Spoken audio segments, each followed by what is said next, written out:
il m'a été demandé de parler de l'impératif afrocentrique. Alors, je vais commencer par définir ce que c'est que l'afrocentricité pour qu'on soit très clair là-dessus. Et je dirais que l'afrocentricité, c'est une théorie et une pratique selon lesquelles il est impératif pour les Africains, et quand je dis Africains, j'inclus les descendants d'Africains, donc nous qui sommes dans la diaspora, nous sommes Africains, qui insistent pour que nous nous prenions comme point de référence à tout moment et dans tous les aspects de notre existence. Alors pourquoi est-ce que nous avons besoin d'afrocentricité? C'est parce qu'en gros, nous sommes décentrés par rapport à nous-mêmes, ou si vous voulez encore, nous sommes aliénés. Alors bien sûr, nous ne sommes pas physiquement asservis. Ça, nous avons mis un terme à cette histoire horrible en Haïti, ailleurs. Mais nous sommes toujours asservis mentalement. Et c'est d'autant plus dangereux que nous l'ignorons parce que nous ne voyons pas les chaînes et donc nous pensons que nous sommes libres. Mais si nous nous posons certaines questions, nous voyons rapidement qu'en fait nous avons un problème et c'est un problème que j'appelle un problème d'estime collective de nous-mêmes. C'est-à-dire comment est-ce que nous nous percevons. D'abord, j'ai quelques questions à ce sujet. Est-ce que nous aimons notre apparence physique? Certains diront oui, certains diront non. Le fait est cependant que nous passons beaucoup de temps, surtout nous les femmes, à essayer de changer notre apparence physique. Est-ce que nous nous apprécions en tant que noirs? Encore une fois, là, la réponse est mitigée. Est-ce que nous sentons que nous avons de la valeur en tant que noirs? Ce n'est pas évident. Est-ce que nous nous sentons motivés pour faire des choses qui bénéficieront à notre communauté noire? Encore une fois, ce n'est pas évident.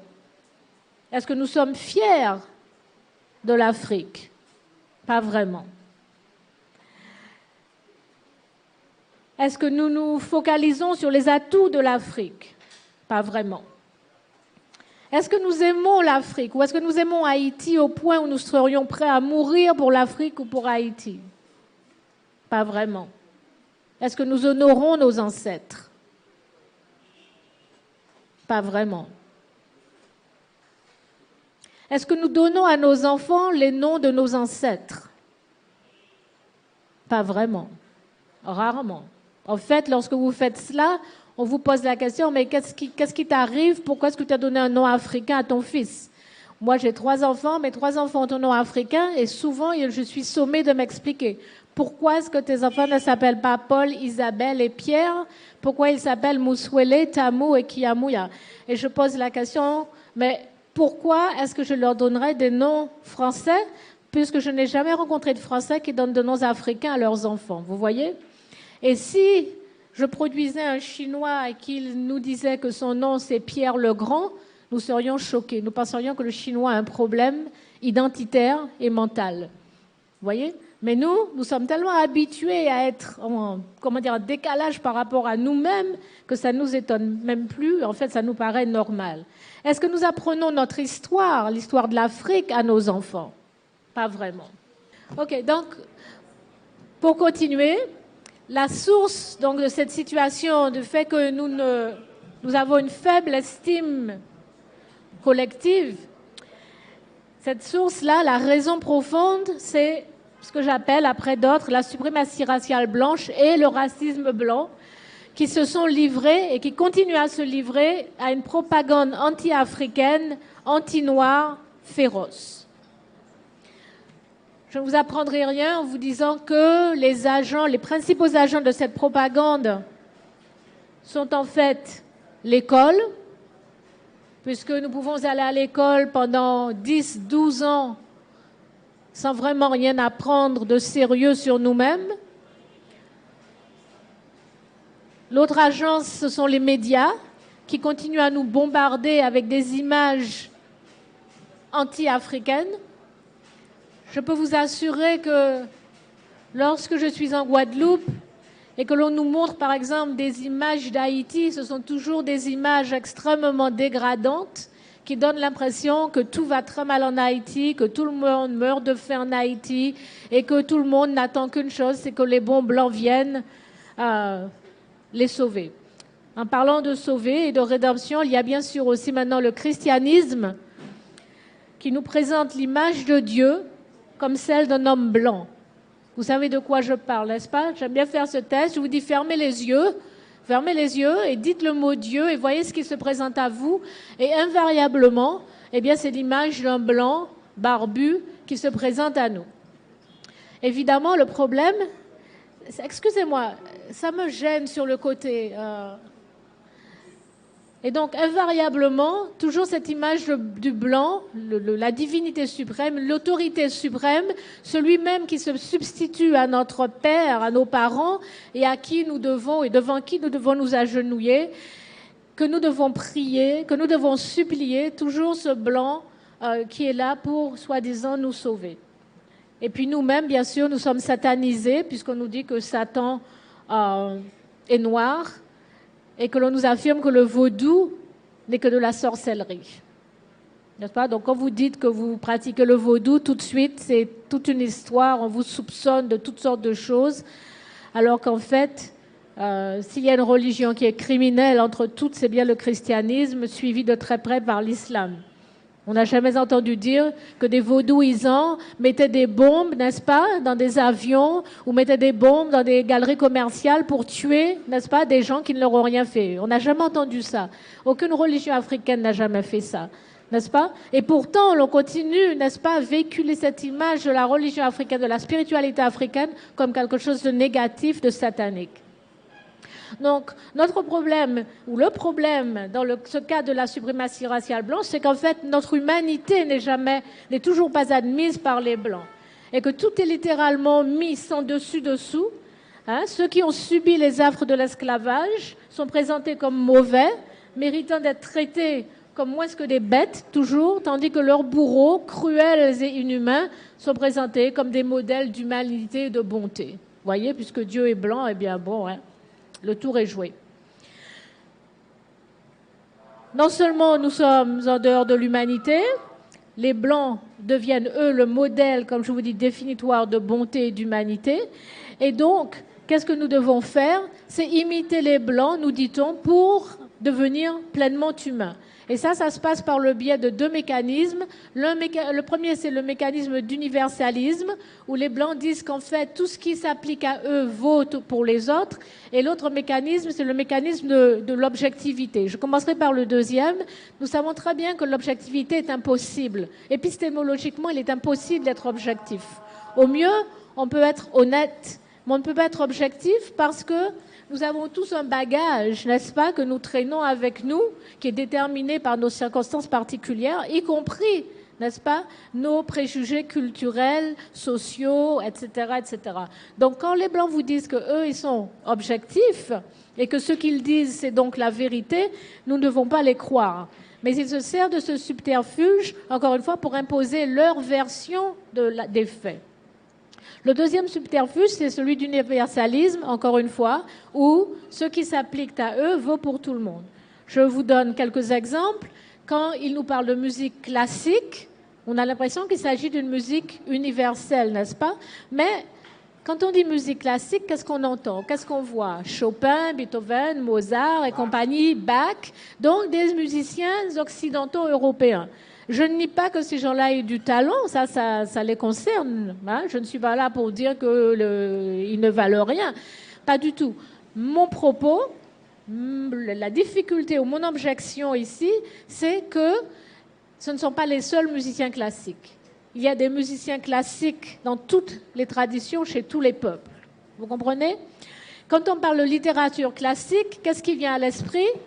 C'est soi-disant auteurs des Lumières européennes, les Voltaire, les Baudelaire, les machins et compagnie, qui, soit dit en passant, étaient tous de grands racistes, à croire, encore une fois, qu'il n'y a que les Européens qui sont capables d'écrire, de produire de grandes œuvres. Donc nous nous trouvons minimisés, nous nous trouvons marginalisés, nous nous trouvons invisibles, en fait. Nous devenons invisibles même à nos propres yeux.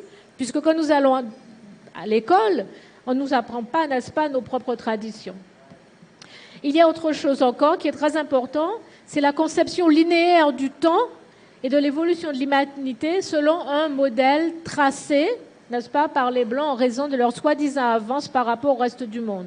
Et donc nous sommes donc définis par rapport à eux et toujours en état de manque. Alors on nous dit que nous sommes sous-développés, on nous dit que nous sommes en voie de développement, que nous sommes émergents, ça c'est le dernier label, la dernière étiquette à la vogue. On vous parle des pays émergents, le Brésil, je sais pas quoi encore, la Russie, l'Inde, etc. Mais toujours, qu'est-ce qu'on prend comme critère pour définir? C'est l'Occident. Comme si, encore une fois, l'Occident, c'est le modèle par rapport auquel tous les autres doivent être définis. Sur le plan culturel, notre faible estime collective se manifeste par ce que j'appelle le syndrome de la validation blanche, c'est-à-dire le recours à l'expérience des Blancs pour valider la nôtre. Et donc, nous avons affaire, en d'autres termes, à de l'aliénation culturelle ou encore à la dislocation, pour utiliser un terme afrocentrique. C'est-à-dire que nous vivons à travers des normes culturelles d'emprunt, ou je devrais dire plutôt d'imposition, qui ne viennent pas de nous, mais qui viennent bien sûr de l'Europe, et qui sont jugées supérieures aux nôtres. Alors, je vais vous donner quelques exemples, parce que vous pouvez penser que j'exagère, mais regardons par exemple la question du nom que j'ai posée tout à l'heure.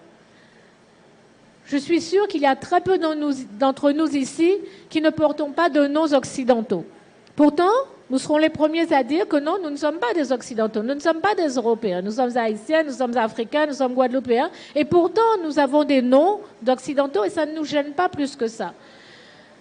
Je parlais à une jeune fille, elle me disait, moi je suis libre d'avoir le nom que je veux. Mais non, on n'est pas libre, ça nous est imposé. Nous acceptons ça en pensant que finalement c'est universel, que les noms européens sont universels. Un autre exemple qui montre bien que nous sommes aliénés culturellement, c'est la question spirituelle. Alors qu'une fois, ça revient à l'image de ce Dieu blanc. Et je dirais que pour mon grand désespoir et mon grand chagrin, que même dans le vaudou, n'est-ce pas, nous ressentons le besoin de maintenir des images de saints blancs à l'intérieur du vaudou pour valider le vaudou. Vous voyez? C'est le syndrome de la validation blanche. Sur le plan esthétique, la beauté est blanche, n'est-ce pas?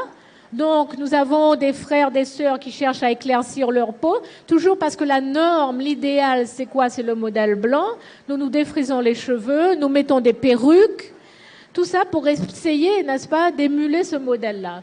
Sur le plan linguistique, pour parler vraiment, il faut parler une langue des Blancs, qui est présentée comme plus intelligente, plus complexe, plus civilisée que les nôtres. Sur le plan théorique, nous épousons des théories qui n'ont rien à voir avec nous. Nous sommes marxistes, nous sommes féministes, nous sommes structuralistes, post-structuralistes, nous sommes mondialistes.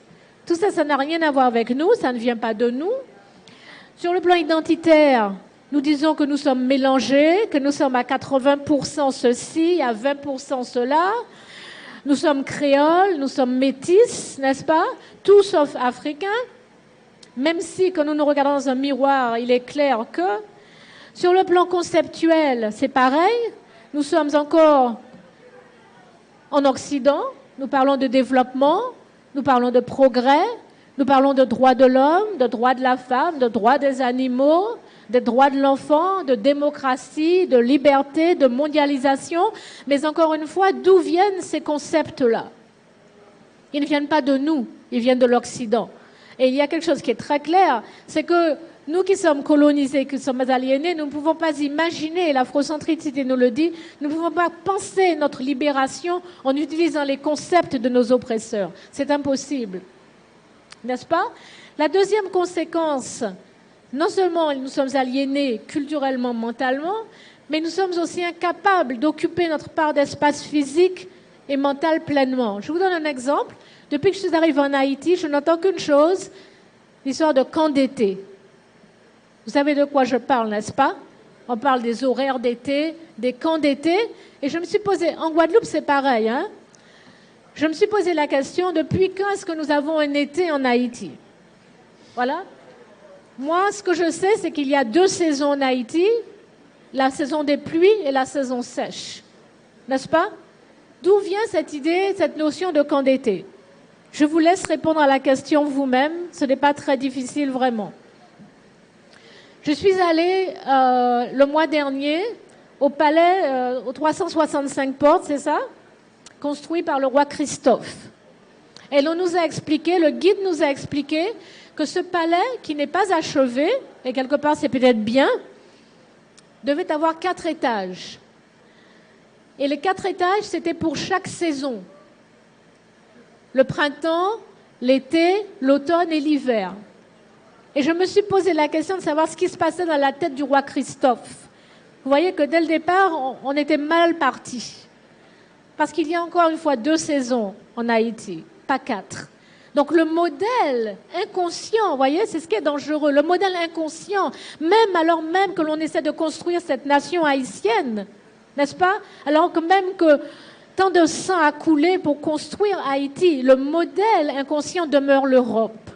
Et c'est pour ça que quelque part Haïti est toujours dans cette situation-là. C'est-à-dire qu'on a évacué les Blancs physiquement, mais mentalement, ils sont restés dans notre tête et dans notre cœur.